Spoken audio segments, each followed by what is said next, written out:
ہندوستان کی جنگ آزادی سے متعلق بہت سی اہم اور قیمتی باتیں آپ حضرات کے روبرو پیش کی گئی، لیکن بہت سی تاریخی باتیں ایسی ہیں جسے اس وقت میں جاننا اس وقت کا اہم ترین تقاضا ہے۔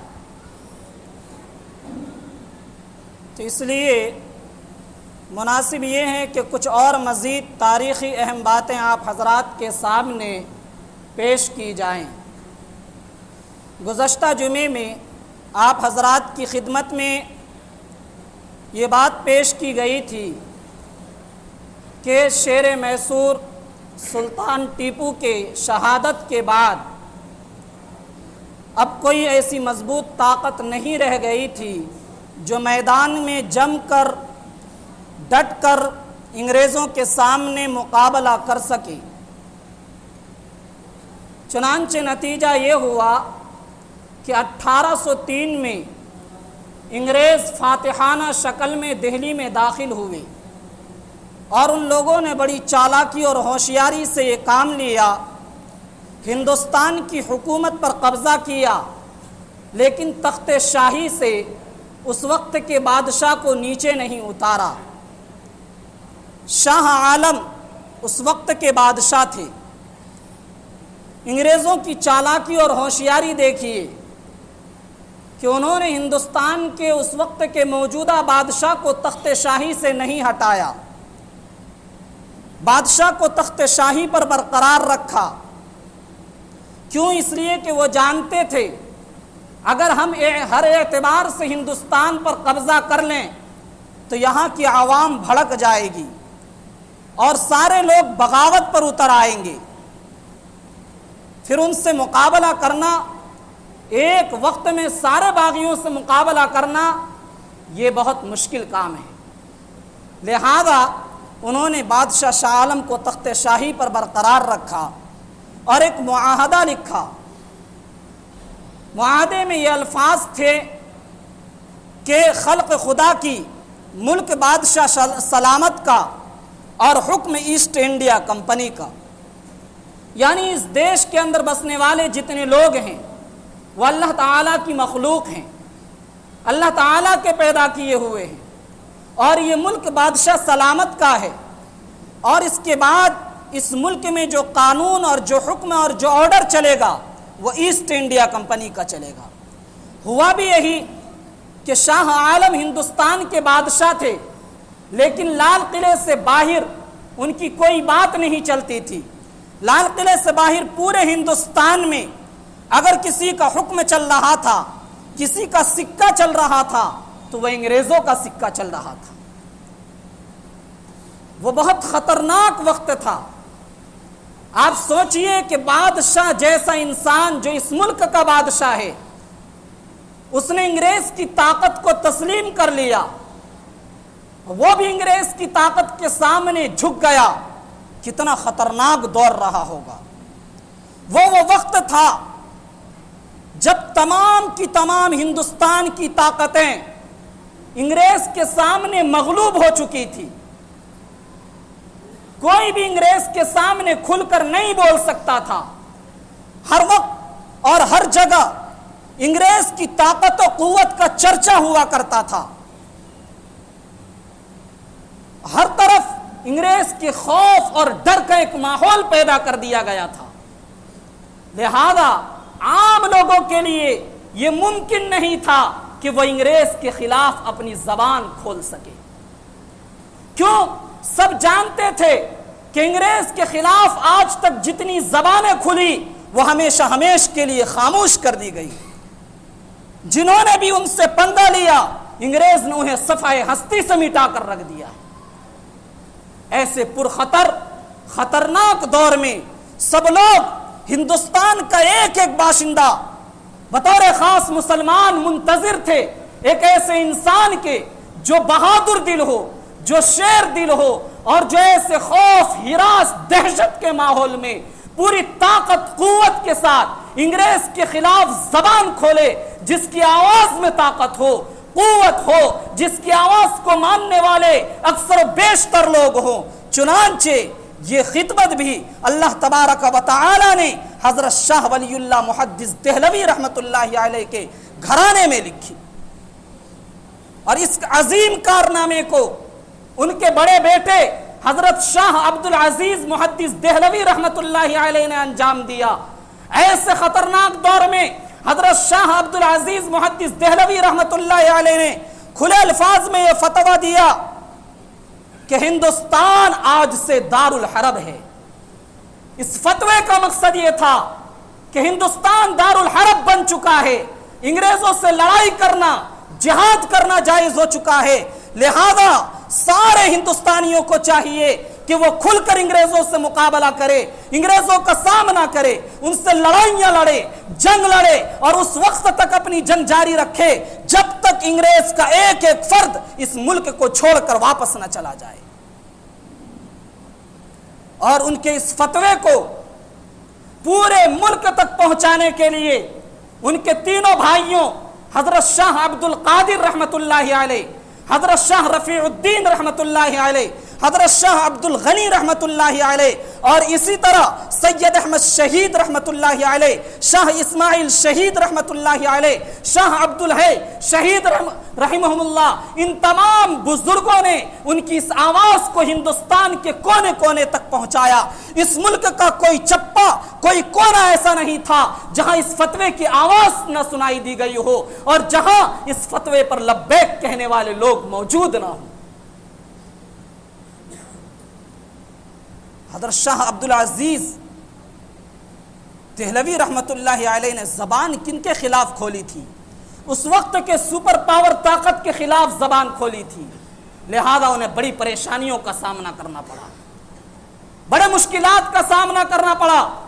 ان کی جائیداد ضبط کر لی گئی، انہیں دہلی شہر سے نکال دیا گیا، دو مرتبہ ان پر قاتلانہ حملہ کیا گیا، 2 مرتبہ ان کے کھانے میں زہر ملائے گئے، 1 مرتبہ ابٹن کے اندر چھپکلی ملا کر ان کے جسم پر مالش کی گئی، سارے جسم میں طرح طرح کی بیماریاں پیدا ہو گئی۔ اس کے باوجود شاہ عبد العزیز محدث دہلوی رحمت اللہ علیہ کے پائے ثبات میں ذرا بھی لڑکھڑاہٹ پیدا نہیں ہوئی، وہ اپنے عزم اور ارادے سے ذرا بھی پیچھے نہیں ہٹے، اور انہوں نے اپنے فتوے کو واپس نہیں لیا۔ اور دوسری بات، شاہ عبد العزیز محدث دہلوی رحمت اللہ علیہ نے صرف زبانی فتویٰ دینے پر اکتفا نہیں کیا، بلکہ میدان عمل میں آ کر انہوں نے ایسی کوششیں کی، محنتیں کی۔ جب انہیں پتا چلا 1808 میں کہ امیر علی خان راجہ جسونت راؤ کے ساتھ مل کر انگریزوں سے فلاں جگہ لڑائی کر رہے ہیں، تو انہوں نے اپنے سب سے چہیتے شاگرد حضرت سید احمد شہید رحمت اللہ علیہ کو اس لڑائی میں شریک ہونے کے لیے بھیجا، اور سید احمد شہید رحمت اللہ علیہ 8 سال تک راجہ جسونت راؤ اور امیر علی خان کے ساتھ مل کر انگریزوں کے ساتھ لڑائی کرتے رہے، یہاں تک کہ جب ان کو پتا چلا کہ اب امیر علی خان بھی انگریزوں سے مصالحت کے لیے تیار ہو گئے ہیں، تو سید احمد شہید رحمت اللہ علیہ واپس آ گئے۔ شاہ عبد العزیز محدث دہلوی رحمت اللہ علیہ نے اب سوچا کہ مجھے ایک جماعت تشکیل دینی چاہیے جو ہندوستان میں گھوم گھوم کر پھر کر لوگوں میں آزادی کا جذبہ پیدا کرے۔ چنانچہ انہوں نے ایک جماعت بنائی، اس جماعت کے اندر شاہ اسماعیل شہید رحمت اللہ علیہ، شاہ عبد الحی رحمت اللہ علیہ، اور اس کے علاوہ دیگر بزرگان دین کو شامل کیا، اور سید احمد شہید رحمت اللہ علیہ کو ان کا امیر بنایا گیا۔ انہوں نے اپنا کام دہلی کی مسجد اکبر آبادی سے کیا، اب یہ مسجد نہیں ہے، شہید کر دی گئی ہے، اور سب سے پہلا پروگرام انہوں نے اسی مسجد میں کیا، یہاں لوگوں کو اکٹھا اور جمع کر کے ان کے اندر آزادی کا جذبہ، جوش پیدا کیا۔ اس کے بعد انہوں نے اپنے سفر کا آغاز کیا، چنانچہ غازی آباد گئے، میرٹھ گئے، مظفر نگر گئے، سہارنپور گئے، دیوبند گئے، نانوتا گئے، گنگو گئے، اس علاقے سے ہوتے ہوئے الہ آباد گئے، لکھنؤ گئے، کانپور گئے،